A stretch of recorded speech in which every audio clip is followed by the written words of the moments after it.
পছন্দ করে। আল্লাহ পবিত্র কোরআন পাকের মধ্যে বলছেন, কুল হুয়াল্লাহু আহাদ, হে নবী তুমি বলে দাও ওই আল্লাহ হচ্ছে এক। ইসলাম এই জন্য আল্লাহ পছন্দ ধর্ম যে ইসলামকে মাননেওয়ালা মুসলমান হাজার খোদাই বিশ্বাস করে না, এক খোদাকে মানে, এক খোদারই ইবাদত করে। জোরে বলুন সুবহানাল্লাহ। এই জন্য ইসলাম হচ্ছে আল্লাহর মনোনীত ধর্ম। ইসলামের মূল জিনিস আপনাকে মনে রাখতে হবে। একটা কথা মনে রাখবেন, দুনিয়াতে যখন আমরা এসেছি মুসলমান হয়ে এসেছি, ইসলামের আখেরি প্রফেট, আখেরি পয়গম্বর জনাবে মুহাম্মদ রাসূলুল্লাহ সাল্লাল্লাহু আলাইহি ওয়াসাল্লাম আকা মুস্তাফা বলছেন, বাচ্চা যখন জন্মগ্রহণ করে, মুসলিমের বাড়িতে হোক, ইহুদির বাড়িতে হোক, খ্রিস্টানের বাড়িতে হোক, নাসারার বাড়িতে হোক, হিন্দুর বাড়িতে হোক, যখন বাচ্চা জন্মগ্রহণ করে ওই বাচ্চা মুসলমান হয়ে জন্মগ্রহণ করে। কি হয়ে জন্মগ্রহণ করে? মুসলমান হয়ে জন্মগ্রহণ করে। মুসলমান হয়ে জন্মগ্রহণ করার একটি মূল কারণ হচ্ছে আল্লাহ পাক আত্মার জগতে একটি সমস্ত মানব জাতির আত্মাকে নিয়ে একত্রিত করে জমা করে আল্লাহ বলেছিলেন, আমি কি তোমাদের রব নই? সবারই আত্মা এক বাক্যে উত্তর দিয়েছিল, আল্লাহ অবশ্যই তুমি আমাদের রব, তুমি একমাত্র আমাদের মাবুদ। আত্মার জগতে সবাই আল্লাহকে এক মানার কারণে মুসলমান হয়ে গেছে। মায়ের পেটে আছে মুসলমান, মায়ের পেট থেকে যখন দুনিয়াতে ভূমিষ্ঠ হয় বাচ্চা মুসলমান হয়ে ভূমিষ্ঠ হয়। আমার আপনার নবী মুস্তাফা বলছেন, ইহুদির বাড়িতে বাচ্চা জন্ম নেয় মুসলমান হয়ে, মা বাপ ইহুদি, পিতামাতা নিজের কালচার দিয়ে বাচ্চাকে ইহুদি বানিয়ে দেয়। মা বাপ খ্রিস্টান, নিজের বাচ্চাকে সেই ধর্মের কালচার দিয়ে তাকে খ্রিস্টান বানিয়ে দেয়। মা বাপ হিন্দু, সেই বাচ্চাকে হিন্দু ধর্মের কালচার দিয়ে তাকে হিন্দু বানিয়ে দেয়। আমার আপনার নবী বলছেন, বাচ্চা কিন্তু যখন জন্মগ্রহণ করে মুসলমান হয়ে জন্মগ্রহণ করে। আর আল্লাহ কোরআন পাকে বলেছেন, তোমরা ততক্ষণ পর্যন্ত মরিও না যতক্ষণ পর্যন্ত মুসলমান না হয়ে যাও। আল্লাহ বলতে যাচ্ছেন, আমি মুসলমান করে পাঠিয়েছি, তুমি মুসলমান হয়ে মরো। কারণ একজন বান্দা যদি মুসলমান হয়ে মরতে পারে, আল্লাহ পাক সেই বান্দার জন্য জান্নাতুল ফিরদৌস তৈরি করে রেখেছেন। এই জন্য আপনাকে বলতে চাই বাবা, আমাদের আহলে সুন্নাত ওয়াল জামাত সুন্নি জামাত, আমার নবী বলেছেন যে ইসলামের মধ্যে 73টি ফিরকা হবে, কুল্লুহুম ফিন্নার, সমস্ত ফিরকা জাহান্নামে যাবে, ইল্লা মিল্লাতান ওয়াহিদা, একটি জান্নাতে যাবে, মা আনা আলাইহি ওয়া আসহাবি, যে আমার তরিকাতে চলবে, আমার সাহাবার তরিকাতে চলবে, তারাই হবে জান্নাতি। একটা কথা মনে রাখবেন, জান্নাত পাওয়া অত সহজ নয়। কিছু লোক মনে করে নামাজ পড়ি না পড়ি পীর সাহেবের হাতে মুরিদ হয়ে গেলে জান্নাত চলে যাব। কিছু লোক মনে করে নামাজ পড়ি না পড়ি আমরা তো সুন্নি, জান্নাতি তো খাজা মঈনুদ্দিন চিশতি, জান্নাতি তো গৌসে আজম, জান্নাতি তো ইমামে হুসেন, জান্নাতি তো মসরুরে মিল্লাত, জান্নাতি তো মখতুমে সিন্না। আরে আমাদের এত জান্নাতি ওলি আছে, তারা টেনে নিয়ে চলে যাবে। কিছু লোকের ধারণা এটা। তবে একটা কথা মনে রাখবেন, বুখারী শরীফের মধ্যে হাদিস, আল্লাহর ওলিরা জান্নাতে নিয়ে যাবে। কাদেরকে নিয়ে যাবে? আল্লাহ পাক যখন নিজের ওলি বান্দাকে বলবে, হে বান্দা যাও, আমি তোমাদের সাথে যে ওয়াদা করেছিলাম, তোমরা দুনিয়াতে আমাকে রাজি করেছো, আমি তোমাদেরকে রাজি করে জান্নাত পাঠাচ্ছি, তোমরা জান্নাতের দিকে চলে যাও। সেই ওলি নেক বান্দারা দাঁড়িয়ে যাবে। আল্লাহ পাক বলবেন, হে আমার বান্দা, আমি যেটা ওয়াদা করেছিলাম তোমাকে জান্নাতের, জান্নাত তো তোমাকে দিয়ে দিলাম, এখন কেন দাঁড়িয়ে আছো? আল্লাহর ওলিরা বলবে, খোদা, যারা দুনিয়াতে আমাদের হাতে মুরিদ হয়ে আমাদের সাথে নামাজ পড়েছে, আমাদের সাথে রোজা রেখেছে, আমাদের সাথে সাজদা করেছে, আমাদের সাথে রুকু করেছে, আল্লাহ সেই ভাইদেরকে ছেড়ে আমরা জান্নাতে যাব না। আল্লাহ বলবে, যাও, তোমরা যাদেরকে চিনো তাদেরকে নিয়ে জান্নাতে চলে যাও। কাদেরকে নিয়ে জান্নাতে যাবে? যারা পীর সাহেবের সাথে নামাজ পড়বে, রোজা রাখবে, হজ ফরজ হলে হজ করবে, যাকাত ফরজ হলে যাকাত দিবে। একটা কথা মনে রাখবেন, আপনি যদি এক ওয়াক্তের নামাজকে ছেড়ে দেন, পৃথিবীর কোন মানুষ, কোন ব্যক্তি, যাতে ওলি হোক, গৌস হোক, কুতুব হোক, আবদাল হোক, এক ওয়াক্তের নামাজ আপনার প্রতি মাফ করাতে পারবেন না। যিনি সমস্ত নবীর সরদার, সমস্ত নবীর সরদার মুহাম্মদ রাসূলুল্লাহ সাল্লাল্লাহু আলাইহি ওয়াসাল্লাম, যিনি হচ্ছেন আল্লাহর বন্ধু। আল্লাহ তো বলেননি মুস্তাফা তুমি তো আমার দোস্ত, তুমি তো আমার বন্ধু, যাও তোমাকে নামাজ পড়তে হবে না। বরং আল্লাহ বলছেন মাহবুব কাউকে খলিলুল্লাহ বানিয়েছি, কাউকে কালিমুল্লাহ বানিয়েছি, কিন্তু হাবিব আমি তোমাকে হাবিবুল্লাহ বানিয়েছি। তুমি যত ইবাদত করো আমি আল্লাহকে তত ভালো লাগে। এই মুস্তাফা সবাই 5 ওয়াক্তের নামাজ পড়বে, তুমি 6 ওয়াক্তের নামাজ পড়বে। জানেন আপনারা আমার নবীর প্রতি 6 ওয়াক্তের নামাজ ফরজ। আজকে মুসলমান সকালে উঠে মুখ ধোয়ার আগে দাড়ি কাটে আর বলে আমরা জান্নাতি। মুসলমান নামাজ হয় আড্ডাখানায় বসে থাকে বলছে জান্নাতি। একটা কথা মনে রাখবেন, আজ মুসলমানের মধ্যে বেহায়াই দেখতে পাই। একটা চামার মুসলমানকে পিটাচ্ছে, একটা ব্রাহ্মণ জাতি মুসলমানকে পিটাচ্ছে, অমুসলিমরা মুসলমানকে আতঙ্কবাদী বলছে। আমরা গলা ছেড়ে কথা বলতে পারছি না, মুসলমানদের জুতা পিটা করা হচ্ছে। এর কারণ কি? আজ মুসলিম সমাজ জুয়া খেলতে আরম্ভ। আমাদের বাচ্চা যখন জন্মগ্রহণ করে আমরা তাকে ইসলামিক কালচার দিতে পারি না। বাপ নিজেই মুসলমানের কালচার নিয়ে নাই, মা নিজেই মুসলমানের কালচার জানে না, তার বাচ্চাকে ইসলামিক কালচার কি করে দিবে? তাই বাচ্চা যখন 6-7 বছরের হয়ে যায় সেই বাচ্চা মাথায় টুপি না দিয়ে মোবাইল ব্যবহার করতে আরম্ভ করে। সেই বাচ্চা মসজিদের দিকে না গিয়ে জুয়ার দিকে যেতে আরম্ভ করে। কত মুসলিম বাচ্চা দেখতে পাওয়া যায় এখন পর্যন্ত ঠিকভাবে সাবালক হয়নি, সেই বাচ্চা আবার জুয়ার দিকে সাবালক হয়ে গেছে, দারু পান করার দিকে সাবালক হয়েছে, বিড়ি খাওয়ার দিকে সাবালক হয়ে গেছে, গুটখা খাওয়ার দিকে সাবালক হয়ে গেছে। আপনাকে বলতে চাই মুসলমান, আপনার কর্তব্য, আমার আপনার নবী বলেছেন তোমার বাচ্চার বয়স যখন 7 বছর হবে সাথে করে মসজিদ নিয়ে যাও, যখন 10 বছর হবে তোমার বাচ্চাকে পিটিয়ে মসজিদে নিয়ে মসজিদে নিয়ে যাও, পিটিয়ে মসজিদে নিয়ে যাও। কিন্তু বেটা জুয়া খেলছে, বাপ কিছু বলে না। বাপ যদি মারে মা বলবে এখন ছোট বাচ্চা আছে, ছোট বাচ্চাতে যদি তাকে আপনি না শুধরান তাহলে বড় হয়ে তো মহা জুয়ারি হয়ে যাবে। কিছু লোক আবার লটারি কাটে মনে করে যে আমি রাতারাতি কোটিপতি হই। একটা লোক আমাকে দেখালে একটা মোবাইলের মধ্যে কি একটা গেম এসেছে, মানে ক্রিকেট খেলে আপনার ওই পয়সা লাগাবে আর যদি ওই 1 নম্বরে চলে আসে তাহলে 1 কোটি টাকা পাবে। ড্রিম ইলেভেন কি না? Dream eleven. এইরকম গেমের মধ্যে মুসলমান হাজারো লিপ্ত আছে। এটা একটা জুয়া, আর জুয়া খেলা হালাল না হারাম? এই যায় না, না যায়? লোক এই জুয়ার মধ্যে লিপ্ত আছে, মনে করছে যে লাগিয়ে দেবো 100-200 টাকা, যদি পেয়ে যায় তো রাতারাতি কোটিপতি হয়ে যায়। একবার চিন্তা করেছো তোমার নবী কি বলেছে? মোবাইলে তো গার্লফ্রেন্ডের মেসেজ পড়ছে, বাপ মায়ের বন্ধু বান্ধব কত রকমের মেসেজ পড়েছেন। তোমার মাবুদ তোমার খোদা যিনি তোমাকে চোখ দিয়েছেন, মেসেজ পড়ার ব্রেন দিয়েছেন, সেই খোদা কোরআন পাকে কি মেসেজ দিয়েছেন একদিন পড়েছেন? জি। কটা মুসলমান কোরআন পড়তে জানে? কটা মুসলমান হাদিস পড়তে জানে? আল্লাহ রাসূল কি মেসেজ দিয়েছেন সব মোবাইল নিয়ে ব্যস্ত। কেউ মোবাইলের মাধ্যমে হাজার রকম জুয়া বেরিয়েছে, রাতারাত কোটিপতি হয়ে যাব। শোনো মুসলমান, তোমার অন্তরে যদি রাসূলের আরবির মহব্বত থাকে, যেই রাসূল তোমার পর্যন্ত ঈমান পৌঁছে দেওয়ার জন্য তায়েফের ময়দানে পাথরের মার খেয়েছেন, যেই রাসূল জিদ্দের ময়দানে নিজের দান্দানে মুবারককে শহীদ করিয়েছেন, যেই রাসূল মক্কা থেকে হিজরত করে মদিনা গিয়েছেন, যেন আমার আপনার মতো পাপী লোক আল্লাহকে চিনে যায়, সঠিক পথে চলে আসে। সেই রাসূল কি বলেছেন? যে রাসূলকে মা চাইতে বেশি ভালোবাসতে হবে, বাবা চাইতে বেশি ভালোবাসতে হবে। আল্লাহর নবী বলছেন এই পৃথিবীর মানুষ শোনো, তোমার নসিবে আল্লাহ পাক যতটুকু সম্পদ লিখেছে তুমি লাখ কোশিশ করে নাও, তার চাইতে 1 টাকার বেশি মালিক হবে না। আল্লাহ যতটা লিখেছে তুমি ততটাই মালিক হবে, ততটাই মালিক হবে। কেউ যদি আপনার লটারিতে 1 কোটি টাকা পেয়ে নেয়, মনে করো আমি যদি জুয়া না খেলতাম তো মনে হয় কোটিপতি হতাম। কিন্তু আল্লাহ পাকের শরীয়ত কি বলে, আমার নবী কি বলে?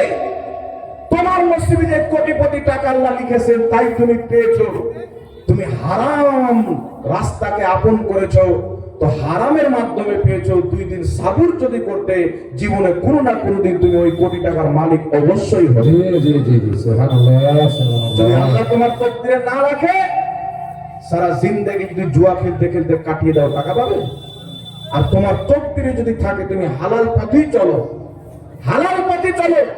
আজকে যারা সুদ খেয়ে কোটিপতি হয়ে গেছে, আজকে যারা জুয়া খেলে বলে আমি কোটিপতি হয়ে গেছি, একটা কথা মনে রাখবেন, ওই লোকটা যদি জুয়া না খেলতো কোটিপতি অবশ্যই হতো, যদিও 5 বছর পরে হতো। 1 টাকা আল্লাহ যদি আপনার নসিবে না রাখে, তার বেশি 1 টাকা পাবেন না। হালাল পথে চলেন, 2 দিন লেট হলো আপনি অবশ্যই কোটিপতি হবেন।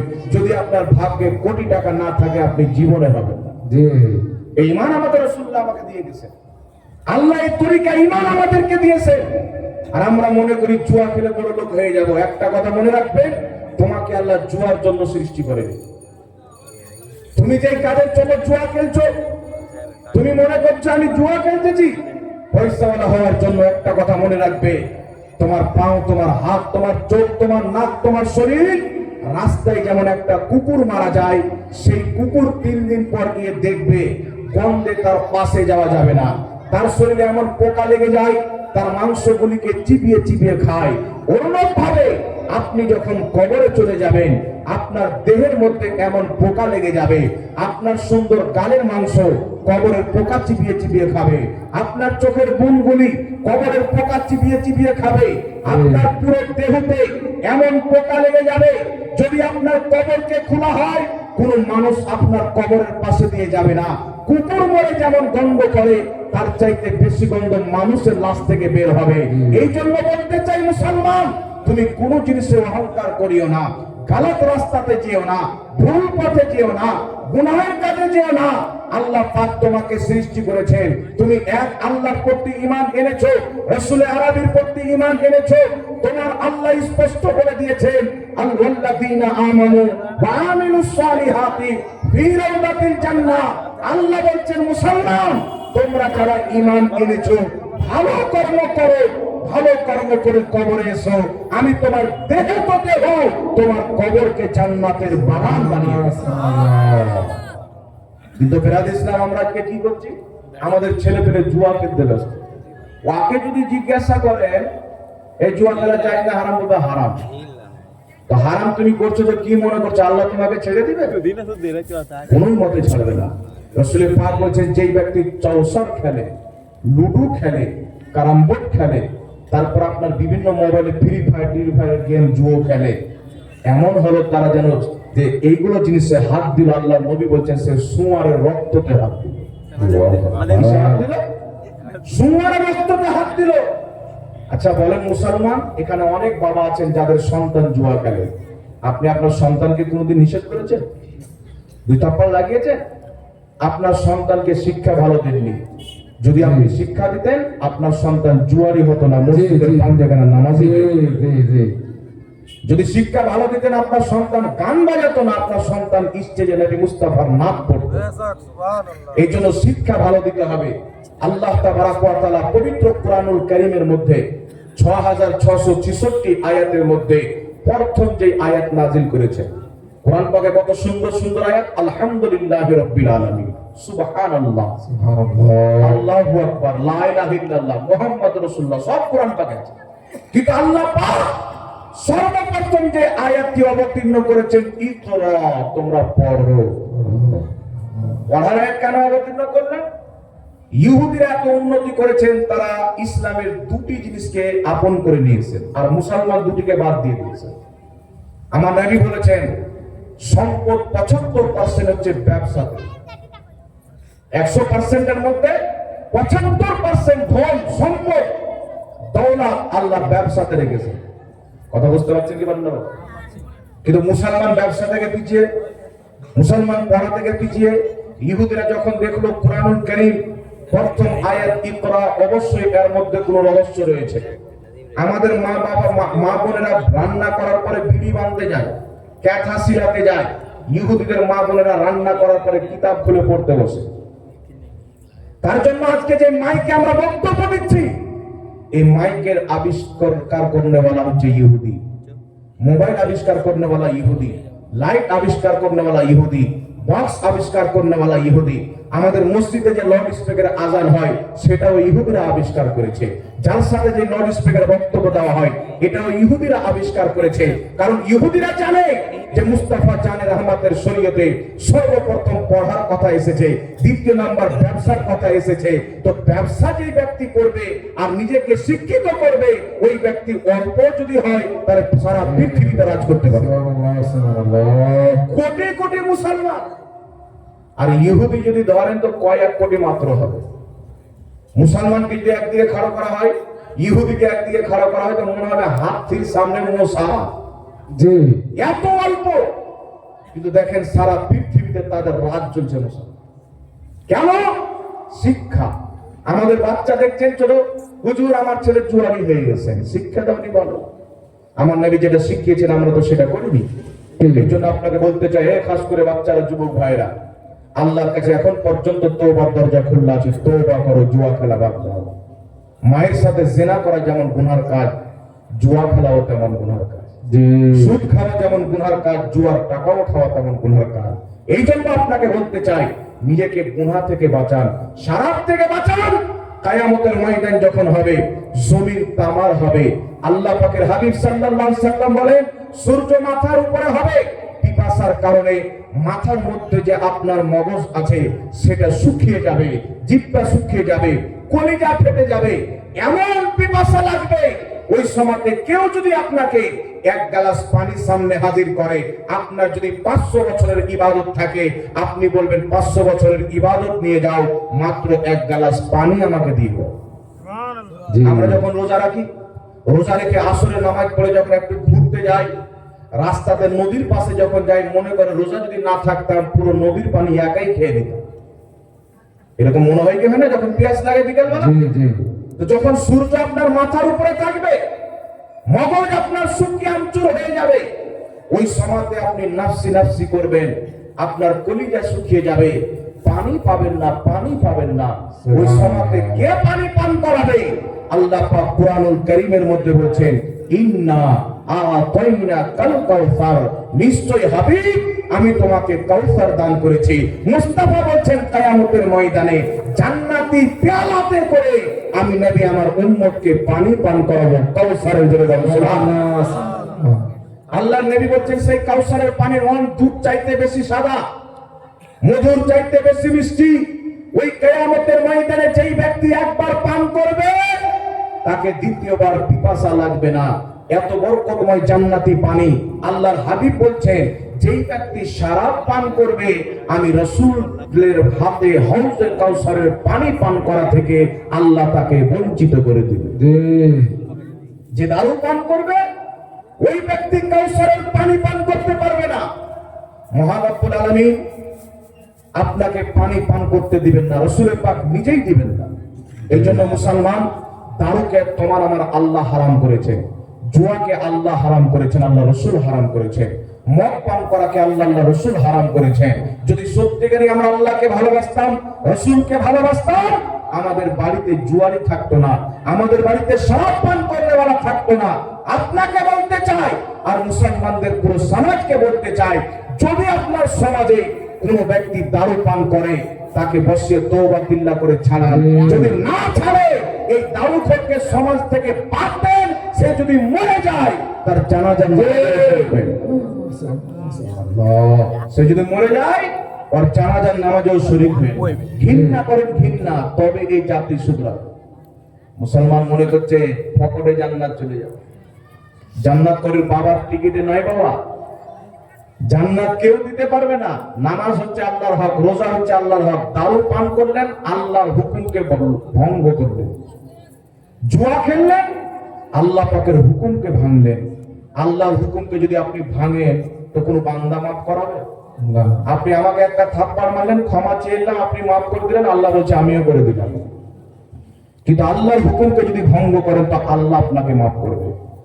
আমরা পীর মুর্শিদের হাতে হাত দিয়ে এই জন্য যে আল্লাহর হুকুম যেন ভঙ্গ না হয়, একটা বুজরুগ বান্দার ওসিলাতে যেন আমাদের ঈমানও টিকে থাকে, আমলও টিকে থাকে। আমিন। এই জন্য মুসলমান আপনাকে বলতে চাই, একদিন আপনার জিন্দেগির দৌড় কাটবে। স্মরণ করো তোমার দাদা কবরে শুয়ে আছে, ওর দাদা কবরে শুয়ে আছে, দাদি কবরে শুয়ে আছে, নানি কবরে শুয়ে আছে। তাদের কবরকে যদি খুঁজে দেখো, কিছু বেঁচে নয়, সব মাটি চিবিয়ে চিবিয়ে খেয়ে নিয়েছে। যে চেহারাকে নিয়ে তুমি ধোঁকাবাজি করো, এই চেহারার মাংস পোকামাকড় খাবে, দেখতে পাবে, কষ্ট হবে, কিছু করতে পারবে না। তোমার আত্মা যখন বেরিয়ে যাবে, তোমার জামা কাপড় পর লোক খুলে গোসল দিবে, নিজে হাতে তুমি গোসল করতে পারবে না। ওই কিয়ামতের ময়দানে পুলসেরাত তোমার সামনে লোক পার হবে, কেটে কেটে জাহান্নামের আগুনে পড়বে, তোমার হাত পা থরথর করে কাঁপবে, পেশাব বেরিয়ে যাবে। তখন তুমি কি দেখবে? কবর রেখে মাটি চাপা দিয়ে চলে আসবে। আলোর কোনো ব্যবস্থা নাই, বিছানার কোনো ব্যবস্থা নাই। ওই অন্ধকার কবরে তুমি কি দেখবে? তুমি তো কাফনটা নিজে পড়তে পারবে না, তুমি তো কবরে গিয়ে শুনতে পারবে না। সব তো তোমার পরলোক করবে ধার করা লোক। তুমি সেই সময়তে কি করবে? যদি করতে হয় এখন করো, আল্লাহকে খুশি করো, রাসূলকে খুশি করো। সত্যিকারে যদি রাসূল প্রেমিক হয়, আশিকে রাসূল হও, জুয়া খেলা বাদ দাও, শরাব পান করা বাদ দাও, তওবা করো। যদি তওবা করে নিতে পারে, কিয়ামতের ময়দানে মুহাম্মদ রাসূলুল্লাহ খুশি হয়ে তোমাকে হাউজে কাউসারের পানি পান করাবে। এই জন্য জালসা শুনতে এসেছেন, কথা শোনার পরে আমল করবেন। রোজ জালসা হচ্ছে মানুষের কোনো পরিবর্তন নেই, কোনো লাভ নাই। আমল যদি না করতে পারেন, জালসা দিয়ে কোনো লাভ নেই। যতক্ষণ শুনলেন কান ধরবো, বাড়ি চলে গেলেন, যেই কাজ ধারা সেই থেকে গেলেন। একদম কুকুরের লেজ বলে যে কুকুরের লেজ টানলো, সোজা করলো, 10 মিনিট পর আবার চাইলেন, আবার টানা হয়ে গেল। তো আমরা যদি এত শোনার পরে পরিবর্তন না হয়, দারু পান করা না ছাড়ি, আল্লাহর হুকুম শোনার পর জুয়া খেলা না ছাড়ি, ব্যভিচার যদি না ছাড়ি, সুদ খাওয়া যদি না ছাড়ি, তো কুকুরের লেজের মধ্যে আর আমার মধ্যে কি তফাৎ হবে? আমি মানুষ হয়ে করলাম কি? আল্লাহ তো আমাকে আশরাফুল মাখলুকাত বানিয়েছেন। আল্লাহ আমার খাওয়ার জন্য নবীর সুন্নাত খেজুর তৈরি করেছেন। আল্লাহ আমার আপনার খাবার জন্য আপেল তৈরি করেছেন। আল্লাহ আপনার আমার খাবার জন্য গরু তৈরি করেছেন, ছাগল তৈরি করেছেন। আপনার আমার খাবার জন্য সুন্দর পাকিজা গরুর মাধ্যমে দুধ দান করেছেন, ছাগলের মাধ্যমে দুধ দান করেছে। আল্লাহ কত রকমের ফল তৈরি করেছেন। আল্লাহ পাক বলছেন, আল্লাহ তাবারাক ওয়া তাআলা বলছেন, ফাবি আইয়ি আলাহি রাব্বিকুমা তুকাদ্দিবান। আঙ্গুর আল্লাহ তৈরি করেছেন, বেদানা আল্লাহ তৈরি করেছেন, আপেল আল্লাহ তৈরি করেছেন। যত রকমের ফল ফুল দেখতে পাচ্ছ বান্দা, সমস্ত জিনিস আল্লাহ তৈরি করেছেন। আল্লাহর কোন নিয়ামতকে ঝুটলানো যাবে না, আল্লাহর কোন নিয়ামতকে অস্বীকার করা যাবে না। এত সুন্দর সুন্দর হাজার রকমের ফল পাকিজা জিনিস আল্লাহ আমাদের খাওয়ার জন্য সৃষ্টি করেছেন। আর আমরা কত কপাল পোড়া এই 5 জিনিসকে বাদ দিয়ে, যেটা সুয়ারের পেশাব চাইতে না পাক, ওই দারু পান করতে যাচ্ছি। নাউজুবিল্লাহ। তাহলে আমরা পাগল কি পাগল না? করবো যে ব্যক্তি এত সুন্দর সুন্দর পাকিজা ফল বাদ দিয়ে 150 টাকাতে 1 কিলো আপেল পাওয়া যায়, এই বেটা 500 টাকাতে দারু পান করে সুয়ারের পেশাব যাতে না পাক জিনিস পান করে। কেউ যদি দারু খোর থাকে, তাকে আমি বলবো যে দারু পান করার চাইতে গরুর পেশাব পান করিয়ে গুনাহ কম হবে,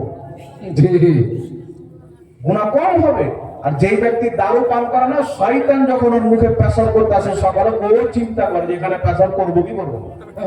সুবহানাল্লাহ। মুখ না পাক, সুবহানাল্লাহ, কিডনি না পাক, ওর রক্ত না পাক, ওই যখন কবরে যাবে, তার কবর কোনই মতে জান্নাতের টুকরা হবে না, জাহান্নামের আগুন দিয়ে সুবহানাল্লাহ সুবহানাল্লাহ সাপ নিক্ষেপ করে দেওয়া হবে।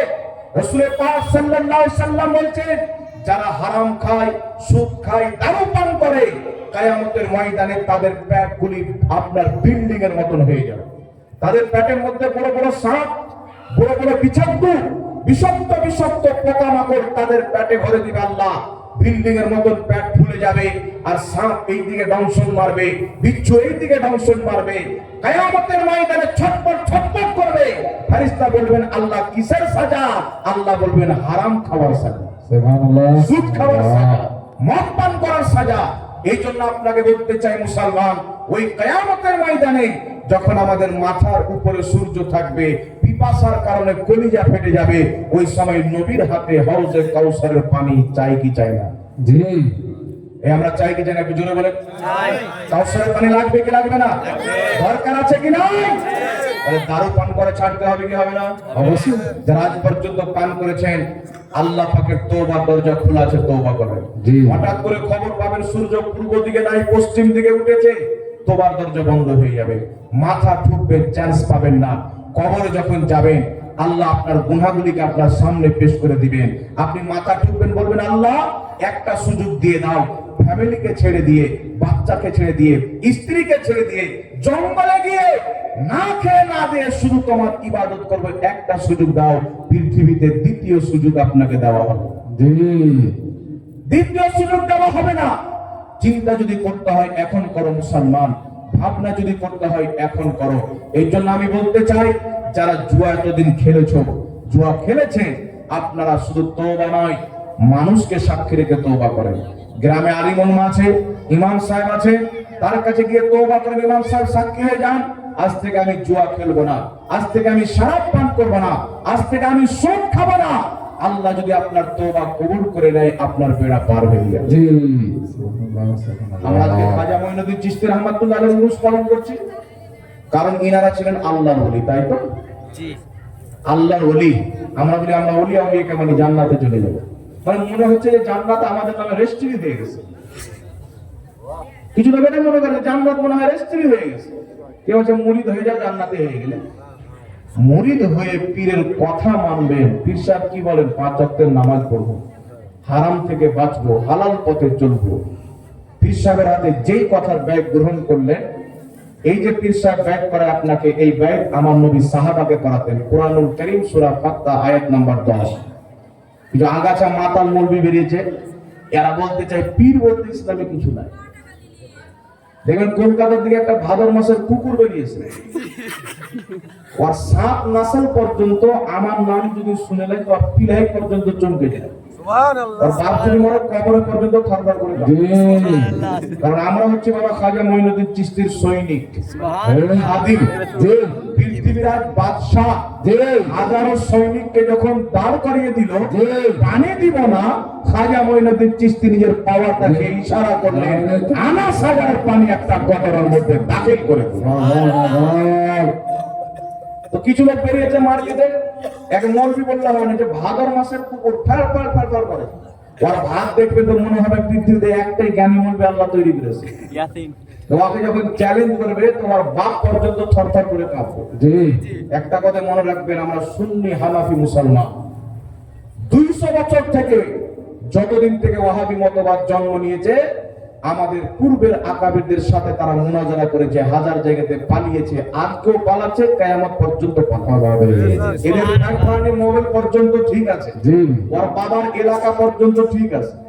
আপনাদের দিকে এই বাংলাতে একটা ঘটনা আমাকে কে পাঠিয়েছিল, ওই কলকাতার কুকুর এসে বলছে যে ঘোড়ার ডিমের যেমন ঘোড়ার সাথে কোনো সম্পর্ক নাই, তেমন পীরের ইসলামের সাথে সম্পর্ক নাই। তো ভারতে ইসলামটাকে ওর বাপ এনেছিল না? হ্যাঁ, যে আমি বলছি অমুক ডাক্তারের সাথে আমার হাত আছে, অমুক ডাক্তারের সাথে আমার হাত আছে, তো আমার হাত তো দুটো হাত আছে, মানে কি পৌঁছ আছে? আমার চোখ উঠেছে, চোখ কি উঠে? যেমন চোখ উঠেছে আর বাস্তবতার সাথে মিল নাই। আমার অমুক ডাক্তারের সাথে হাত আছে, অমুক ডাক্তারের সাথে হাত আছে, এর সাথে আসল হাতের কোনো মিল নাই। ঘোড়ার ডিমের যেমন ঘোড়ার সাথে কোনো মিল নাই, তেমন পীরের ইসলামের সাথে কোনো সম্পর্ক নাই। এখন আমি আপনাকে বলতে যাচ্ছি, শুনে, একটা মেয়ে একটা ছেলে ইসলামিক রীতি রেওয়াজে দুটো সাক্ষী রেখে মোহরানা বেনে ইজাবা কবুল করে বিয়ে হলো, আর সেই মেয়েটা বাচ্চা জন্ম দিল 2 বছর পর। বাচ্চার বয়স যখন 5 বছর হচ্ছে, স্কুলে ভর্তি করছেন, প্রিন্সিপাল বলছে আধার কার্ড নিয়ে এসো। বাচ্চা যখন আধার কার্ড দিচ্ছেন, তো ওর বাপের নাম থাকবে কি থাকবে না? থাকবে। থাকবে কি থাকবে না? থাকবে। আরেকটা মেয়ে চরিত্রহীন মেয়ে, রাস্তাঘাটে থেকে, বাজারে থেকে, হোটেলে থেকে, কোথাও থেকে বাচ্চা জন্ম দিয়েছে, ওর বাপেরই ঠিকানা নেই বাচ্চাটা। ওই মেয়ে বাচ্চা জন্ম দিয়েছে, ওই বাচ্চার বয়স 5 বছর হচ্ছে, স্কুলে ভর্তি করেছে। তো প্রিন্সিপাল বলছে আধার কার্ড দাও। তো আধার কার্ড যখন দিচ্ছে, তো বাপের নাম নাই। বাপের নাম কেন নাই? হারামজাদা, তাই যে ওরা বলছে ইসলামের পীর নাই, তো তুমি তো যাও মুসলমান, পীর কোথায় খুঁজে পাবে? তোমাদের বাপের ঠিকানা নাই। ঠিকানা কার? পীর কোন ইসলামে আছে? যে ইসলাম হচ্ছে হালালি, সহি, সঠিক ইসলাম, মুহাম্মদ রাসূলুল্লাহর দেওয়া ইসলাম, যেটা ইহুদিদের দেওয়া ইসলাম, খ্রিস্টানদের দেওয়া ইসলাম। ওই ইসলামে পীর নাই, পীর আছে মুহাম্মদ রাসূলুল্লাহর দেওয়া ইসলাম। সুবহানাল্লাহ। আমরা পীর মানি না, একটা কথা মনে রাখবে, ভারতের মাটিতে যদি খাজা মঈনুদ্দিন চিশতি না আসতো, ভারতের মাটিতে যদি মাখদুমে সিন্না না আসতো, ভারতের মাটিতে যদি নেশাবুদ্দিন আউলিয়া না আসতো, ভারতের মাটিতে যদি আলাউল হক পান্ডানি না আসতো, আমি চ্যালেঞ্জ করে বললাম, যারা নিজেকে আহলে হাদিস বলে, তোমরা মসজিদে নয়, তোমাদের 14 গোষ্ঠী আসারামের দরবারে লিঙ্গ পূজা করতো, পূজায় লিপ্ত হতো। কেউ মূর্তি পূজা করতো, কেউ পাথর পূজা করতো, কেউ শিবলিঙ্গ পূজা করতো, আসারামের দরবারে থাকতো। আজ তোমার মাথায় টুপি দেখতে পাওয়া যায়, পীরদের বরকতে পাওয়া যায়। আজ তোমার চেহারায় দাড়ি দেখতে পাওয়া যায়, পীরদের বরকতে পাওয়া যায়। আজ তোমার চেহারায় পাঞ্জাবি দেখতে পাওয়া যায়, পীরদের বরকতে পাওয়া যায়। আল্লাহর কসম খেয়ে বলি, ভারতের মাটিতে মুসলমান দেখতে পাওয়া যায় খাজা মঈনুদ্দিন চিশতি মিহনতের বরকতে দেখতে। কথা বলছে পীর কি ইসলামে নাই? তো তুমি যদি খ্রিস্টানদের ইসলামকে নাও তো তোমার ইসলামে পীর থাকবে না, ইহুদির ইসলামকে নাও তো পীর থাকবে। তোমাদের ইসলামে পীর নাই, তোমাদের ইসলামে আমেরিকার ফান্ডিং আছে, আর আমাদের ইসলামে খাজা মঈনুদ্দিন চিশতি আছে। আল্লাহকে জিজ্ঞাসা করেন, আল্লাহ তুমি পীর কাকে বানাও, ওলি কাকে বানাও? আল্লাহ তাবারাক ওয়া তাআলা বলেন, আল্লাযীনা আমানু ওয়া কানু ইয়াত্তাকুন, যারা ঈমান এনে ভালো কর্ম করে, পরহেজগারি ইখতিয়ার করে, তাকওয়া ইখতিয়ার করে, আল্লাহ বলেন লাহুমুল বুশরা ফিল হায়াতি দুনিয়া ওয়াল আখিরাহ, দুনিয়াতেও তাদের জন্য সুসংবাদ, আখিরাতেও তাদের জন্য সুসংবাদ। দুনিয়াতে মানুষ তাদের নামের জালসা সাজাবে, আর কিয়ামতের ময়দানে আল্লাহ তাদের মাথার উপরে জান্নাতি তাজ পরাবে। জোরে বলুন সুবহানাল্লাহ। আল্লাহ পাক কোরআনে বলেন, আলা ইন্না আউলিয়া আল্লাহি লা খাউফুন আলাইহিম ওয়া লা হুম ইয়াহজানুন। আল্লাহ বলেন নিশ্চয় খবরদার, যারা আল্লাহর ওলি হয় তাদের কোনো ডর নাই, তাদের কোনো ভয় নাই। আল্লাহ পাক কোরআন পাকের মধ্যে জায়গা জায়গাতে নিজের আউলিয়ায়ে কেরামে পীর মাশায়েখদের বর্ণনা করেছেন।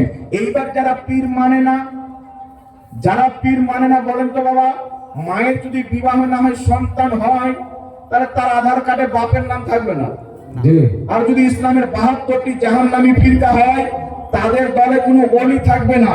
কারণ ওলি হওয়ার জন্য ঈমানদার হওয়া শর্ত, মুসলমান হওয়া শর্ত। একজন মুসলমান যখন ইবাদত করে, তাকওয়া পরহেজগারিকে ইখতিয়ার করে, তার ইবাদত যখন আল্লাহ কবুল করে নেয়, আর বান্দা যখন ইবাদত করে আল্লাহর নিকট লাভ করে, তখন আল্লাহ তাকে ওলি বানিয়ে দেয়, নিজের বান্দা বানিয়ে দেয়। তখন আল্লাহ তাকে ওলি বানায়।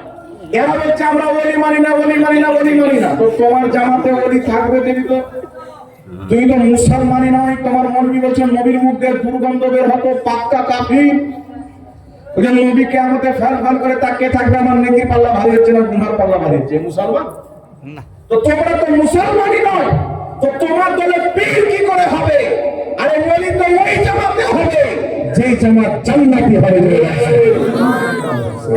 তোমার দরবারে দেখতে পাওয়া যাবে না দেওবন্দি দলে ওলি নাই, ওয়াহাবি দলে ওলি নাই, অন্য কোন জামাতে ওলি নাই, কিন্তু নবী মুস্তাফা যেই দলের নাম আহলে সুন্নাত ওয়াল জামাত রেখেছেন, দুনিয়াতে যত ওলি আছে সব সুন্নি জামাতে আছে। সুবহানাল্লাহ। এখন আপনাকে বলতে চাই মুসলমান, এই যে নাম আহলে হাদিস, ওয়াহাবি এখন আলাদাতে নতুন নাম দিয়েছে আহলে হাদিস, কিছুদিন নাম মাযহাবি, এখন আবার কেউ কেউ বলছে আমরা আহলে সুন্নাত ওয়াল জামাত। মানে এদের রোজ নাম চেঞ্জ হয়, রোজ নাম চেঞ্জ হয়। মানে বাপের ঠিকানা যখন না থাকবে, তো আধার কার্ডে বাপের নাম তো চেঞ্জ হবে। 2015-তে বলে আমার বাপ আব্দুল সাত্তার, 30-এ গিয়ে বলে আমার বাপ আব্দুল গাফফার, 25 যখন 35 চলে যাবে বলে আমার বাপই নয়। আমার যখন চাকরি পাবো বাপ লাগবে, তখন বলে জাহাঙ্গীর মরবি আমার বাপ। কাউকে তো বাপ বানাতে হবে। তো এই হলো হারাম জায়গা যারা পীরকে মানে না। তুমি মানবে কেন বাবা? তোমার দলে তো পীর নয়। তোমার নামাজ আর ইবলিসের নামাজের মধ্যে কোনো তফাৎ নেই। শুধু নামাজের নাম ঈমান নয়, রোজার নাম ঈমান নয়। নামাজ আল্লাহ ফরজ করেছেন, যেই অবস্থাতে থাকেন নামাজ আপনাকে পড়তে হবে, রোজা রাখতে হবে, হজ করতে হবে, যাকাত দিতে হবে। তবে একটা কথা মনে রাখবেন, নামাজের নাম যদি ঈমান হতো, সবচাইতে বড় ঈমানদার ইবলিস হতো। ইবাদতের নাম যদি ঈমান হতো, সবচাইতে বেশি বড় ঈমানদার ইবলিস হতো। কারণ সে 1 বছর 2 বছর নয়, 60-70 বছর বছর নয়, 6 কোটি বছর আল্লাহর ইবাদত করেছিল, 30,000 বছর আরশের তাওয়াফ করেছিল, হাজারো বছর ফেরেশতাদের শিক্ষকতা করেছিল। আদমের সম্মান করলো না, আদমের তাজিম করলো না। আল্লাহ পাক বলেছিলেন, ইবলিস তুমি যত ইবাদত করো, যদি তোমার অন্তরে আমার নবীর আদব না থাকে, তোমার ইবাদত আমি বরবাদ করে দিলাম। আর কিয়ামত পর্যন্ত ঈমানের আলামত নবীগণের তাজিমকে বানিয়ে দিলাম।